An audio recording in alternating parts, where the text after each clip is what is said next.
વાત કરીએ જે રીતે ટ્રાફિકના નિયમોનું ઉલ્લંઘન થઈ રહ્યું છે ત્યારે ગુજરાતમાં હવે ટ્રાફિકના નિયમોનો ભંગ કરતા લોકો સામે તવાઈ બોલાવવામાં આવશે। રાજ્ય સરકારે 54 શહેરોમાં વધુ સીસીટીવી લગાડવાનો નિર્ણય કર્યો છે। વિશ્વાસ પ્રોજેક્ટ ફેઝ 2 અંતર્ગત સીસીટીવી લગાડવામાં આવશે। આંતરરાજ્ય સરહદો ઉપર જે રીતે 80 પોઈન્ટ ઉપર સીસીટીવી લગાડવામાં આવશે। 2000 જંકશનોમાં પણ સીસીટીવી કેમેરાથી બાજ નજર રાખવામાં આવશે। રાજ્યના વધુ 54 શહેરોમાં સીસીટીવી કેમેરા લગાડવામાં આવશે। વિશ્વાસ ફેઝ 2 પ્રોજેક્ટ હેઠળ 10,500 કેમેરા લગાડવામાં આવશે।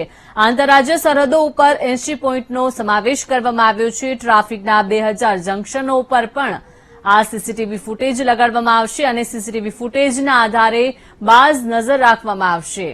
ટ્રાફિકના નિયમોનું ઉલ્લંઘન કરતા લોકો માટે આ મહત્વના સમાચાર। ઉલ્લંઘન કરતા લોકો હવે ચેતી જજો, કેમ કે હવે સીસીટીવી કેમેરા દરેક સ્થળે લગાડવામાં આવશે।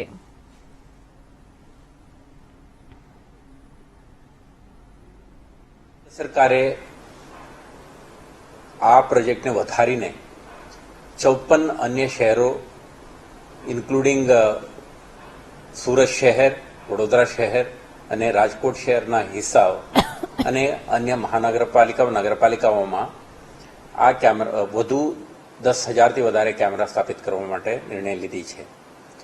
સાથે સાથે ઇન્ટરસ્ટેટ ચેકપોસ્ટ, જે ગુજરાત એક એવા રાજ્ય છે જેના અડીને રાજસ્થાન, મધ્યપ્રદેશ, મહારાષ્ટ્ર, દીવ દમણ, નાગર હવેલીના સરહદ પણ આવે છે, તો રાજ્યના સુરક્ષાને ધ્યાને રાખી આવા આંતરરાજ્ય ચેકપોસ્ટ ઉપર પણ સીસીટીવી કેમેરા આધારિત સુરક્ષા વ્યવસ્થા ગોઠવવા માટેનું આયોજન છે।